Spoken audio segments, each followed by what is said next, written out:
Hello, and welcome to City View, a show about what's going on in the City of Salina government. In this episode, we'll tell you about the Smoky Hill Museum's First Thursday presentation series. We'll also recap actions taken by city boards and commissions and fill you in on news and events from around the city. But first, here's a quick recap of the actions taken by the City Commission at their February 10th meeting. The Salina City Commission and Saline County Commission met in a joint study session to hear a presentation on the City-County Building Space Plan study results. Commissioners asked for more information, with final recommendations to be presented at the end of March. After approving the consent agenda, Commissioners approved a bid award for construction of a new dog park at John Parker Jr. Memorial Park on North 2nd Street. The next City Commission meeting will take place on Monday, February 24th at 4 p.m. in Room 107 of the City-County Building. The meeting agenda will be available on Friday, February 21st on the city's website, salina-ks.gov. Salina City Commission meetings are available to view on Salina TV, Cox Cable Channel 20, as well as on the city's Facebook page and YouTube page.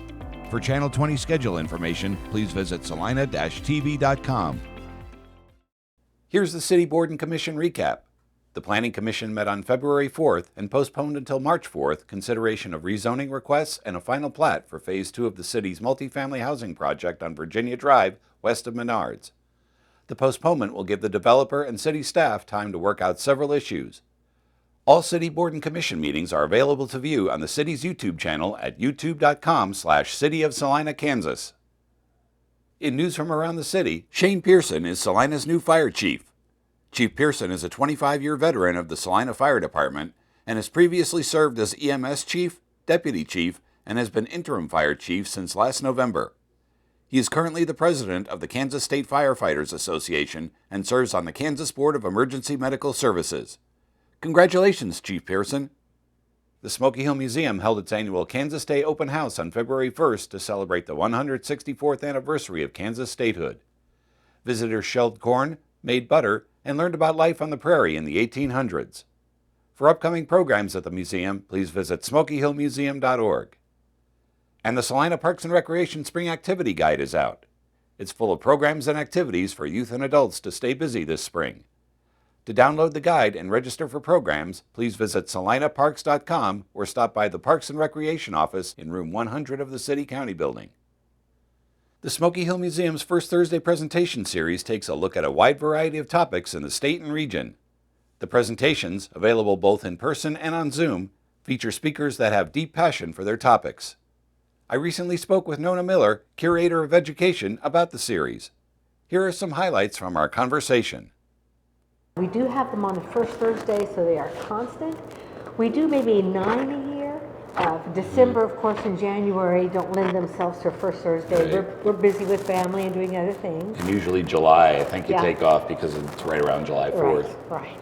Other than that, we are kept busy with all kinds of ideas. It is from 5:30 to 6:30, always. Well, I shouldn't, almost always. And it's free, always. We offer them in person. People can come to the museum, enjoy them here, or you can join us by Zoom.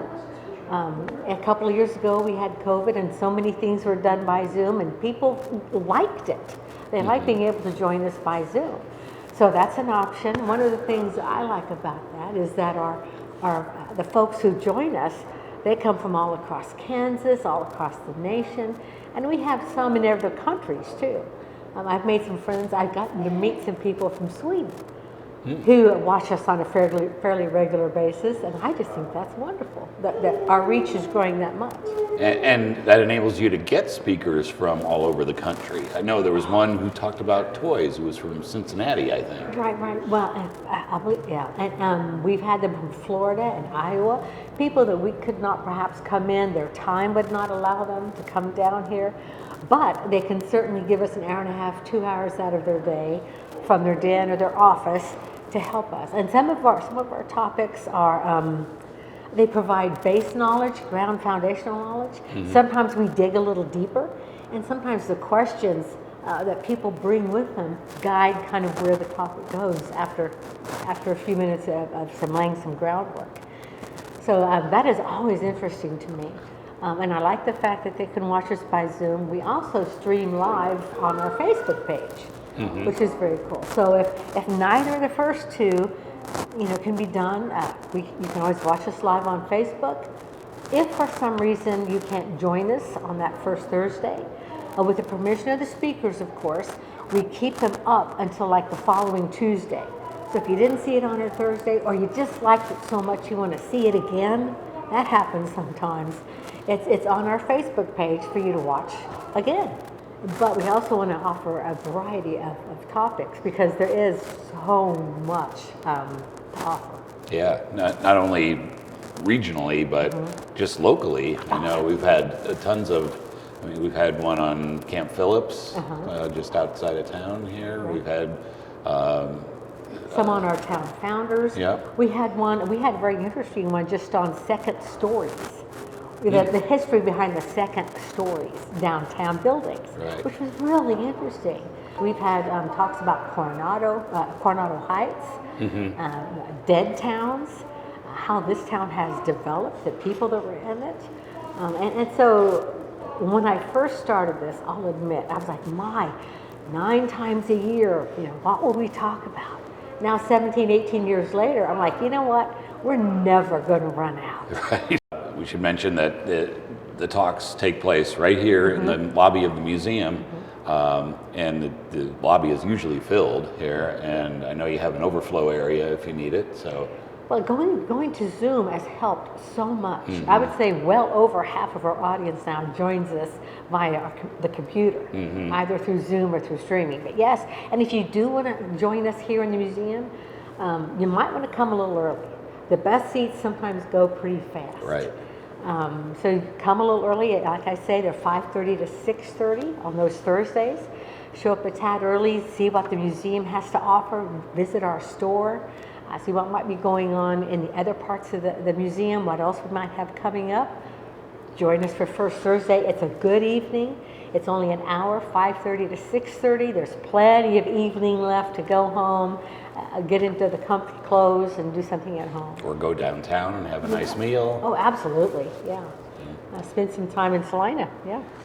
And the museum is located at 211 West Iron, right at the corner of 8th and Iron. So just a couple of blocks from Santa Fe and the downtown businesses. And if someone's interested in knowing what's coming up, we do send out e-blasts. And when you come to a First Thursday, you can always add your name to our list that you would like to be on that. Or feel free to call the museum and say, hey, add me to your e-blast list at 785-309-5776. If you want to sign up for a Zoom link, just go to our website at www.smokyhillmuseum.org. Enough talking about the past. We have some programs coming up in the next couple of months that are going to be really interesting as well. Right. Well, I have some that I haven't confirmed yet, but they're going to be good. Trust me. They're going to be really good. And we do have in March coming up a First Thursday presentation called Hidden History of Kansas, an evening of stories with author Adrian Zink. And he's written a number of books, and we have them in the store. The first one is Wicked Kansas. Okay. I don't know that. And the second one is Hidden History of Kansas, but it's going to be all about Kansas. The hidden history, the things you might not find in your history book, or the things you might not find readily, he has found those stories. And some of our favorite ones we've had in the past have been about the dead towns or the ghost towns, the hidden stories. We love finding that hidden history that maybe isn't glaringly obvious or easy to find. Well, that'll do it for this edition of City View. For more information about any aspect of the City of Salina government, visit the city's website at salina-ks.gov. And be sure to follow us on our social media channels. We'll be back with an all-new episode of City View on Friday, February 21st. Thanks for watching, and we'll see you next time.